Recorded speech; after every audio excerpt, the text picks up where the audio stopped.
महादेव यादव, गाव मरेचवाडी, तालुका खंडाळा, जिल्हा सातारा। मी आज जिल्हाधिकारी ऑफिस सातारा इथं आलेलो, मुख्य अधिकारी कार्यालय सातारा इथं पण आलेलो, साहेबांना निवेदन दिलेलं आहे। आणि पूर्वेकडील बाजू खरेदीदार आहे दादासू पाटलू खताळ यांची, पश्चिमेच्या बाजूला 1 इंचसुद्धा जागा नाही आहे। ते मागं माझ्याशी भांडत आहेत, मला म्हणतात 10 फूट मागं जागा आहे म्हणतात। आणि खरेदीदार आहे, खरेदीदार असून माल 16/30 आहे, दस्तावरती नोंद व उल्लेख आहे 26/30चा।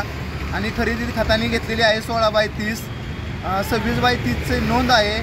याची सखोल चौकशी व्हावी व ते भरपूर वेळा त्रास देत आहेत आणि मारेकरी पाठवू, तुला हे करू ते करू सारखे जीवितहानी घेण्याचा प्रयत्न करत आहेत। आणि हे जर लवकरात लवकर जर नाही झालं तर मला मंत्रालयाचे दरवाजे ठोठवून तिथं उपोषणाचा मार्ग हाती घ्यावा लागेल। साहेब, ही विनंती।